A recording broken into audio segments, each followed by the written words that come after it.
For decades, a family lived under its own bizarre laws, completely isolated from the world, where fathers and sons shared women as property. This is not fiction, but one of Argentina's most disturbing cases. And it raises an uncomfortable question that will be the central thread of our investigation. How fragile is our civilization? What happens when society forgets itself? To find the answer, we need to go back to the beginning. It all began with a vague call to the authorities, speaking of abuse and neglect on a remote farm, almost forgotten in the vast and desolate plains of the Argentine pampas. The police expected to find a common domestic dispute, perhaps fueled by poverty and the harshness of rural life. But what they were about to discover was not a crime, but a parallel civilization, operating under its own perverse laws for decades. And here, our civilization was already showing its first crack. As the officers approached the dilapidated compound, the silence was the first disturbing detail. There was no sign of modern life, no electricity, no running water, just a collection of crude shacks. The people they found were withdrawn, their eyes reflecting a life of fear and submission. To give you an idea of the isolation, one of the survivors reported in her testimony that the first time she saw a car was at age 16, and she believed it was an animal. It was immediately clear that this was far more than a simple case of neglect. The investigations and hesitant testimonies slowly pieced together a shocking family tree, which was less a branching lineage and more a closed, tangled loop. At the center of this web was a single patriarch, an elderly man who ruled with absolute authority. He was the author of the clan's most terrifying tradition, the systematic sharing of women. Wives were not bound to one man, but were passed between fathers, sons, and brothers like property. But how did one man manage to impose such a horrific rule on so many people? The answer lay not in chains, but in a psychological architecture of horror. Verified facts from the court case revealed a frighteningly organized system. When a girl in the clan reached puberty, she was considered a woman and became available to the adult men, including her own father and brothers.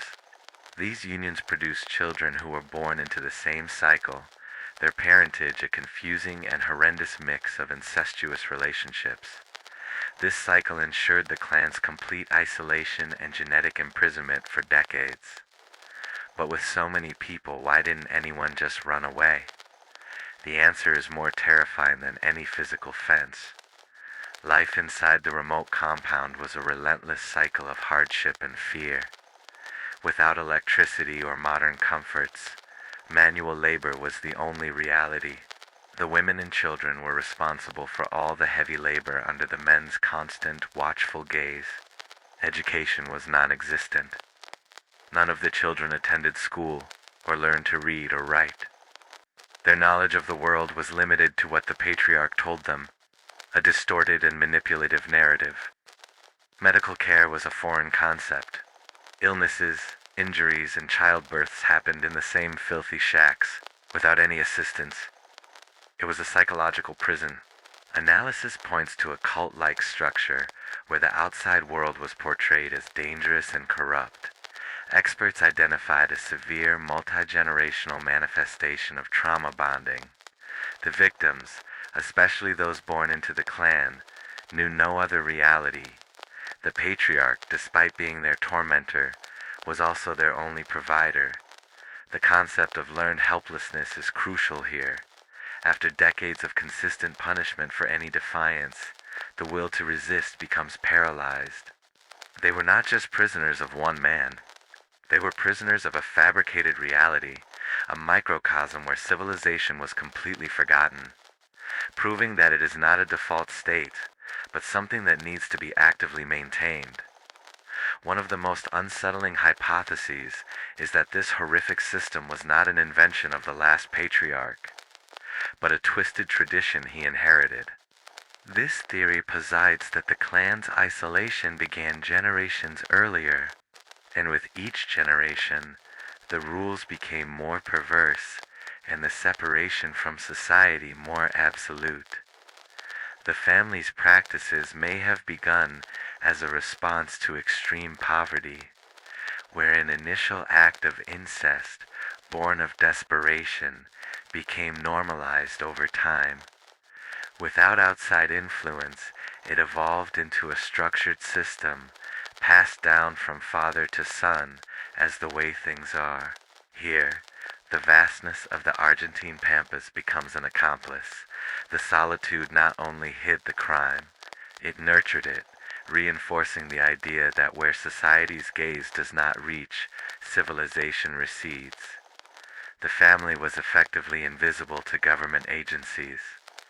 They existed in a blind spot, a jurisdictional vacuum that allowed the abuse to continue for decades without any intervention. This was not just one family's crime, but a failure of the community and the state. But eventually, the justice of the outside world arrived at that gate. The discovery of the compound led to immediate arrests. The patriarch and the other men who actively participated in the systemic abuse were taken into custody. The ensuing trial shocked Argentina, forcing a national conversation about the hidden abuse in isolated rural communities. In the end, the main perpetrators received long prison sentences. Justice, in the legal sense, was served. But what can justice do against decades of trauma? The true origin of the clan's traditions remains a mystery. The total number of victims, of children who were born and died there, is impossible to know. And while we can analyze the perpetrators' actions, their inner motivations were taken to the grave. For the survivors, the end of the trial was the beginning of a journey into a world they never knew existed. Imagine having to learn what a traffic light is, or how to use money for the first time at 30 years old. The rehabilitation of individuals with no concept of normal society is an immense, lifelong challenge. This family's case is a grim answer to our central question. Our civilization is only as strong as the bonds that unite us, and as present as our willingness to look into the forgotten corners of our world. The horror here lies not in a single act, but in the daily reality of an entire system built on the nullification of human dignity. It is a powerful reminder that the most terrifying stories are not fiction, but documented events that reveal the dark potential hidden in human nature when left unchecked by morality and law. This case forces us to question what happens in the places society forgets. Your opinion matters. How dependent are we on social structures to maintain our humanity?